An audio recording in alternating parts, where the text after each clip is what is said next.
Pessoal, é o seguinte, vamos aqui acompanhar a entrevista coletiva do Renato e depois da entrevista coletiva dele, eu quero falar algumas coisas aqui que eu estou sentindo e eu tenho que pôr isso pra fora, cara. Eu estou me sentindo muito mal com essa derrota vergonhosa e eu preciso pôr isso pra fora. Só quero ver o que o Renato vai falar, ok? Quero dar os créditos aí para Flá TV, link na descrição. Abrindo a entrevista do técnico Renato Gaúcho aqui no Maracanã, a primeira pergunta é do Caê Mota, do GE. Renato, boa noite. Você falou algumas vezes que fazer esse time jogar bonito com todo investimento era fácil e os técnicos que passaram pelo Flamengo deviam ser cobrados por isso. O Flamengo, sob seu comando, no entanto, há muito tempo não consegue nem mesmo jogar bem e de maneira organizada. O que esperar e cobrar faltando um mês para a final da Libertadores? Quando fui contratado pelo Flamengo, nós estamos em 3 competições. Infelizmente, nós saímos hoje da Copa do Brasil. Estou chateado, o grupo está chateado, está triste, nem poderia ser diferente, até porque o nosso objetivo era irmos a mais uma final. Temos algumas possibilidades ainda no Campeonato Brasileiro e estamos na final da Libertadores. Pergunta da Monique Danello, do TNT Fala do Esportes. futebol. Renato, boa noite. No fim da partida, o torcedor na arquibancada se mostrou insatisfeito e gritou o nome de Jorge Jesus. Como você lida com esse tipo de manifestação e cobrança da torcida nesse momento? Uma coisa super normal, no momento que você está trabalhando num clube grande. O último treinador que passou aqui teve sucesso. Outros treinadores passaram, não tiveram tanto sucesso quanto ele. Então, o torcedor de um grande clube sempre vai lembrar do último treinador que venceu, faz parte da nossa profissão. Qualquer treinador, inclusive me incluo, nós não vamos ganhar todas. E por isso sempre o torcedor vai lembrar do treinador que passou aqui, trabalhou alguns meses, ganhou merecidamente títulos importantes, entendeu? Mas quanto a isso, já estou vacinado, não é só aqui não, em todos os clubes. A cobrança sempre vai existir, principalmente se tratando de Flamengo. Pergunta do Sidão Marinho, da Litoral News. Renato, quando o Jorge Jesus era o técnico do Flamengo, você disse que um time que investe 200 milhões tem a obrigação de ganhar tudo. Agora você é o comandante do time e caiu na Copa do Brasil com uma goleada no Maracanã. Tem poucas chances de título no Campeonato Brasileiro e a única grande chance de título na final da Libertadores. Você ainda tem essa opinião? Se arrepende de ter falado isso depois de ver o peso de treinar o elenco do Flamengo? O elenco ele é muito forte, ele é muito bom. Então todo treinador gosta de ter um elenco desse. Faz parte da nossa vida, mesmo com um elenco bom, um elenco forte. É que eu falei, você não vai ter sucesso de 100%. O próprio Jorge Jesus esteve aqui e perdeu, saiu da Copa do Brasil também, né? Depois ganhou o Campeonato Brasileiro e a Libertadores. Mas enfim, a gente está aqui num clube grande, nós sempre estamos expostos às cobranças, entendeu? E no nosso futebol a gente sabe que, infelizmente, quando a gente não consegue os resultados que a gente espera, principalmente se tratando de torcida do Flamengo, que é a maior do Brasil, a cobrança é sempre muito, muito grande. Ô, Renato, eu não vou aguentar, galera. Eu vou ter que interromper, cara. Se eu for falar só no final, eu vou esquecer. O Jorge Jesus perdeu a Copa do Brasil, mas ele ganhou 5 títulos e teve 4 derrotas enquanto passou pelo Flamengo. Pergunta da Letícia Marques, do Coluna do Fla. Boa noite, Renato. O Flamengo caiu 2 posições no Campeonato Brasileiro na última rodada. O Atlético Mineiro abriu 13 pontos na liderança. Com a queda na Copa do Brasil, pode-se dizer que a final da Libertadores é a única grande ambição do Flamengo na temporada? Não, nós temos chance no Brasileiro, lógico que as chances são remotas. Nós saímos, já falei, está todo mundo triste, está todo mundo chateado pela eliminação na Copa do Brasil. E algumas chances nós temos ainda no Campeonato Brasileiro. A partir da manhã é virar a página, pensar no Atlético no próximo sábado. E durante o Campeonato Brasileiro, enquanto tiver chance, a gente vai brigar. E ao mesmo tempo a gente vai ajeitando a equipe para a final da Libertadores. Pergunta de Marcos Coelho, da Rádio Tupi. Renato, como fazer para evitar que essa eliminação interfira na Libertadores e no Campeonato Brasileiro, incluindo a decisão de sábado contra o Atlético Mineiro? É mais uma decisão, né? A cada 3 dias a gente tem uma decisão. Então, enquanto tivermos chances no Campeonato Brasileiro, a gente vai brigar. O Flamengo está na final da Libertadores no próximo dia 27. E vai servir também, ao mesmo tempo, para a gente ver até onde a gente vai no Campeonato Brasileiro. Vamos brigar enquanto houver chance e, ao mesmo tempo, como já falei, ir preparando a equipe, recuperando todos os nossos jogadores para a final da Libertadores. Cara, a gente tomou 3 gols do Fluminense, 3 gols do Atlético Paranaense e hoje o Fluminense perdeu por 2-0 para o Santos, que estava na zona de rebaixamento. Esse time do Renato não tá jogando nada. O time do Flamengo não cria, até cria, mas por que a bola não entra, né? Por quê? Será que eles não treinam a finalização? O que tá acontecendo, né? Ele só sabe falar que o Flamengo tá na final da Libertadores. Ele só sabe falar isso. Falar de tática, de técnica ali do jogo, ele não fala nada, né? Pergunta da Luciana Zogaib, da Rádio Ferge.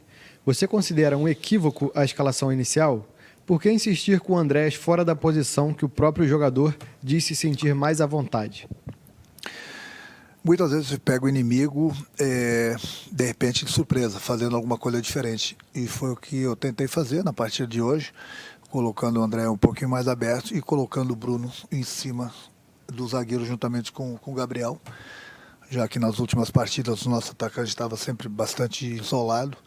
Então foi uma maneira de a gente procurar surpreender o Atlético. Infelizmente para a gente o Atlético foi lá 3, 4 vezes, conseguiu fazer 3 gols. Nós tivemos inúmeras oportunidades, principalmente no segundo tempo. Infelizmente a bola não quis entrar hoje e nós saímos de uma competição onde nós queríamos muito ir para a final. Como eu já falei, está todo mundo chateado. Eu entendo a revolta da torcida. A torcida sempre vai querer ganhar, não é só aqui não, em qualquer lugar. E no momento que um clube grande como o Flamengo sai de uma competição dessa, é lógico que o torcedor não fica nada satisfeito. Pergunta de Léo Burlá, da UOL. Renato, boa noite. O Flamengo mostrou desorganização tanto atacando quanto defendendo. Tem sido uma tônica nos últimos jogos e o time vai se desorganizando mais a cada dia que passa. Qual a sua responsabilidade nisso? A responsabilidade da derrota é toda minha. Uma desclassificação numa competição é toda minha. O grupo não tem culpa de nada. Agora, discordo um pouco com ele, né? Em termos de desorganização, é o que eu falei, o Atlético foi lá 3, 4 vezes, conseguiu fazer 3 gols. Se você for ver as oportunidades que o Flamengo criou, foram mais de 20. Mais de 20 oportunidades. Então, uma equipe que está desorganizada não cria tanto. Então, infelizmente, só pra gente... E uma equipe que está organizada não toma 3 gols em 4 ataques, né? Hoje a bola não quis entrar. Pergunta do Gustavo, do canal Gustavo Henrique Dando Choque. Renato, você tem condições de continuar no comando do Flamengo? Aquilo que eu falei, eu já estou bastante vacinado, né? Já trabalhei em grandes clubes, sei da cobrança, principalmente se tratando de Flamengo, no momento que você não consegue a classificação dentro do Maracanã, onde todo mundo esperava. É normal a cobrança. Amanhã depois, outro treinador vai estar aqui, vai ser cobrado também, e outro treinador vai estar trabalhando em outro clube, eu vou estar trabalhando em outro clube, nós vamos ser cobrados também. A nossa vida é assim, no momento que não ganha, temos sempre um único culpado, que é o treinador. Mas eu vou defender meu grupo sempre, o meu grupo não tem culpa de nada. Se tem algum culpado aqui, em todos os sentidos, chama-se Renato Portaluppi. Cara, sabe o que me deixa revoltado, cara, nessa situação? Porque eu tô muito nervoso, eu tô pistola, eu passei mal durante o jogo assistindo esse jogo e o cara tá aí falando numa boa, não tá nem aí, cara. Isso que me deixa pistola. Véi, como que pode, velho? Ter uma calma dessa pra falar, o cara tinha que ter vergonha, tinha que estar ali, ó, dando entrevista chorando, pedindo perdão pra torcida, desculpa pra torcida, uma vergonha dessa que fez a gente passar hoje. Pelo amor de Deus, o Flamengo perder de 3-0 dentro de casa pro Atlético Paranaense, com todo respeito, mas é o Atlético Paranaense, cara. Pergunta de Léo Pinheiro, da Rádio Transamérica. Renato, qual o grau de responsabilidade você assume nessa eliminação por 3-0? Eu acabei de responder, a responsabilidade é toda minha, totalmente minha. Pergunta de Sérgio Lobo, do Sport TV. Renato, alguns jogadores caíram muito na parte técnica. Você avalia que possa ser um desgaste físico de um time que agora não vai mais parar de jogar até a final da Libertadores? Não, eu acho que a pergunta ela é bem colocada, mas até agora nós não paramos. Não seria agora que nós iríamos parar, mas eu vou falar do desgaste físico, que a gente teve muitos problemas com o jogador no departamento médico, e jogadores, no momento que eles saem do departamento médico, eles não voltam 100%, as pessoas vão falar que eu estou dando desculpa. Não tem desculpa. A gente joga uma decisão a cada 3 dias, todo jogador ele tem a boa fase, a má fase, acontece. Eu volto a repetir, a responsabilidade é toda minha. Pergunta do Mauro Santana, do canal do Mauro Santana. Após ser eliminado na Copa do Brasil e deixar o Atlético disparar no Brasileirão, qual o futuro do Flamengo na temporada? É o que eu já falei, né? Nós temos algumas chances no Campeonato Brasileiro. Enquanto houver chances, a gente vai brigar. A partir da manhã a gente vira a página da Copa do Brasil. Vamos pensar no nosso jogo contra o Atlético no próximo sábado. Enquanto houver chances matemáticas, a gente vai lutar, vai brigar, vai buscar. Até porque, aquilo que eu falei, no próximo dia 27 a gente tem uma decisão da Libertadores, que somente Flamengo e Palmeiras estão lá. Então a gente vai brigar enquanto der pelo Brasileiro. E ao mesmo tempo a gente vai recuperar nossos jogadores 100% e vai preparar a equipe para a final da Libertadores. Tô até com medo desse jogo de sábado, hein, cara? Contra o Atlético Mineiro. Do jeito que os caras estão jogando, venceu de novo o Fortaleza. Nem precisava vencer e venceram. Ave Maria, cara, Nossa senhora, eu tô preocupadíssimo, cara. Nossa. Penúltima pergunta da coletiva é do Flávio Vinick, do SBT. Renato, acha justo os xingamentos dos torcedores no fim do jogo? Sim, são justos, porque um clube grande como o Flamengo, no momento que você não consegue os resultados que o torcedor quer, é normal que as cobranças venham, principalmente em cima do treinador. Então é por isso que eu falei, a responsabilidade toda é minha. Eu sou pago para isso. Vamos esquecer o grupo do Flamengo, se alguém é o culpado aqui, sou eu. E as cobranças sempre vão existir em cima do treinador, em cima dos jogadores, porque o torcedor ele é paixão. Uma vez eu aprendi com um amigo meu, um colega de profissão, que falou assim, ó, o futebol, e é verdade, ele se resume a uma palavra, vitória. Então no momento que você perde, realmente a cobrança é muito grande. No momento que você vence, o torcedor fica satisfeito, então todo mundo passa a ser bom, todo mundo passa a ser excelente. Faz parte, é a mania do nosso torcedor aqui no Brasil, já estou vacinado quanto a isso, é uma coisa normal essas cobranças. E quem não souber conviver com isso, infelizmente está na profissão errada. Última pergunta da coletiva é da Cris Mussi, da ESPN. Renato, o time hoje criou, movimentou, mas não encontrou muitos espaços. O que falta ao Flamengo taticamente para conseguir jogar com adversários que se fecham na defesa? Os adversários têm seus méritos em se defender. Eu sempre falo para vocês, no futebol é muito mais fácil você destruir do que você construir. E mesmo adversário fechado, aquilo que eu falei, nós tivemos mais de 20 oportunidades de fazermos o gol. Não era a nossa noite. Eu costumo falar que às vezes tem noite que é dia. Então mesmo com o adversário fechado, que é a maneira deles jogarem, principalmente hoje que eles acharam um gol logo no início do jogo, com o pênalti, se fecharam ainda mais, mas nós criamos. Se nós tivéssemos feito os gols, ou um gol ainda no primeiro tempo, ou no início do segundo tempo, a história do jogo seria diferente. Mas infelizmente a gente criou e não conseguimos fazer o gol, que eu falei para o meu grupo ainda no vestiário. A gente não tem que ficar pensando em fazer 2 gols. A gente precisa de um gol, o torcedor vai incentivar a gente e a gente vai conseguir chegar ao empate. Mas infelizmente para a gente criou sim, como já falei, mais de 20 oportunidades, mas hoje não era o dia da bola entrar. Fim da coletiva. Cara, é uma vergonha essa coletiva do Renato. Sinceramente, cara. Patético mesmo. Essa entrevista, cara. Só fala a mesma coisa, que tá na final da Libertadores. Não explica a forma que o Flamengo jogou, vergonhosamente.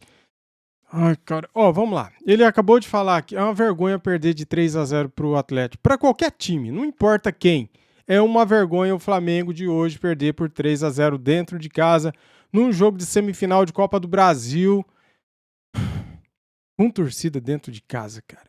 Ele me falou ali o seguinte, é muito mais fácil destruir do que construir. O Flamengo não fez nenhuma coisa e nem outra. Não adianta construir jogadas e não fazer o gol. Tem que construir e fazer. Se construir 20 jogadas e não fazer o gol, é a mesma coisa que nada. O que vale é a bola na rede. O Flamengo nem consegue destruir as jogadas. Quando os caras saíram no contra-ataque, ninguém derrubou os caras. Ninguém fez uma falta. Cara... eu acho o seguinte, cara. Tô começando a dar o braço a torcer pro Flávio Prado, que falava que o Renato não é treinador, viu? Tô começando a dar o braço a torcer porque Eu não vejo solução, cara. Eu não vejo. Meu, ele escalou o Diego Ribas, que tinha jogado pessimamente, jogado muito mal contra o Fluminense. E o cara hoje me falha no meio do campo, dá o contra-ataque, onde sai o primeiro pênalti ali, o primeiro gol do Atlético. Aí o cara pede pra sair, ele vai trocar o cara pelo Thiago Maia, de repente o Diego manda ele segurar, ele para no tempo e volta atrás. Michael não pode ser banco nesse time. Foi o melhor jogador em campo. Entrou e pelo menos tentou, criou, foi pra cima, driblou, chutou, o goleiro defendeu, a bola bate na trave. Ele tentou, ele fez um inferno ali na zaga. Só não fez o gol, cara, porque eu não sei o que acontece. Esse goleiro Santos do Atlético Paranaense é muito bom. Pegou tudo, cara. Nada passou por ele hoje. Não é possível, cara. Eu estou indignado, eu estou muito chateado. Essa derrota, cara, foi vexatória. Uma vergonha na história do Flamengo, essa derrota de hoje para o Atlético. 3-0, cara. É muito vergonhoso, cara. Se você perde por 1-0 jogando bem, ainda vai, cara. Você ainda consegue aceitar, sabe? Aquele jogo de lá, 2-2, foi um empate para nós amargante, cara. Para mim foi uma derrota aquele empate lá, porque eu esperava vitória lá. Imagina agora perder de 3-0. Eu não tenho palavras para expressar o meu sentimento aqui, o que eu tô sentindo. Muita raiva. Estou muito péssimo, cara. Eu tô muito ruim mesmo. E o cara parece que dá entrevista assim, ó. Tá nem aí, ó. É lamentável, cara. Galera, infelizmente, não sei, cara. Não sei o que vai acontecer dia 27. Sábado agora eu não quero nem ver. Sábado agora, meu Deus do céu. Vai pegar o Atlético Mineiro que tá voando, não perde pra ninguém. Perdão, galera, desculpa aí, eu não consigo mais nem sei o que falar mais. Eu tô envergonhado depois desse jogo. A gente não merecia isso. Nós, torcedores, merecíamos um resultado melhor. Perder tudo bem, cara. Agora ser humilhado é demais. Saudações.